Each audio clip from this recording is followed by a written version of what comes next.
नमस्कार. सर्वप्रथम त्या खराचा तर मी जाहीर निषेध करते.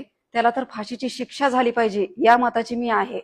आणि जे निनावी पत्र व्हायरल होत आहे त्याच्यामध्ये एक सिंगल पुरावा देखील नाहीये आणि उगीच माझी कुठल्याही खालच्या लेवलला जाऊन राजकारण करत आहेत लोक आणि माझी नाहक बदनामी होत आहे. आपण विचार करा, एखाद्या महिलेची माननीय मुख्यमंत्र्यांनी आपल्याला सांगितलेलं आहे की महिलांची बदनामी याच्यामध्ये करू नका, तरी पण आपण एक महिला असून महिलांचीच बदनामी करतोय, हे सर्वस्व चुकीचं आहे. आणि हे जे कोणी निनावी पत्र दिलेलं आहे त्याच्या विरोधात मी मानहानीचा दावा तर दाखल करणारच आहे आणि त्यांनी इथून पुढे अशी कारस्थानं करूही नाही.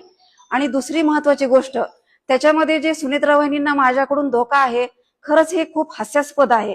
आम्ही दादा, आदरणीय दादा गेल्यानंतर जे वहिनींमध्ये दादांना पाहतोय आणि वहिनींनाच आम्ही सर्वस्व मानतोय, असं असताना आम्ही ग्राउंड लेवलला अगदी वहिनींच्या ह्याच्यावर चालतोय, अगदी शब्दावर. असं असताना तुम्ही जर माझ्यापासून त्यांच्या जीविताला धोका आहे, हे खूप अशा गोष्टी जर व्हायरल होत असतील तर हे सर्वस्व चुकीचं आहे. आम्ही इथून पुढे आमच्या पालकमंत्री आदरणीय वहिनी आहेत, त्यांच्या प्रत्येक गोष्टीवर आम्ही चालणार आहोत. म्हणजे त्यांनी जे सांगितले प्रोटोकॉल पक्षाचे, त्या प्रोटोकॉलनुसार आम्ही त्या दृष्टिकोनातून चालणार आहोत. कोण अशा पद्धतीने तुमचं नावाने पत्र व्हायरल करते असं वाटतं का? पक्षातूनच हे राजकारण केलं जातंय की दुसऱ्या पक्षातील लोकांकडून हे व्हायरल केलं जातं? दुसऱ्याही पक्षातील आहेत, काही आमच्याही पक्षातील महिला आहेत. महिलाच महिलांची बदनामी करताना आपण पाहतोय. कारण आपण पाहू शकतो समाजामध्ये की निनावी पत्र, मी तुम्हाला काय सांगते माहितीये का, त्यांनी माझ्याशी जर राजकारण करायचं असतं तर समोर या ना.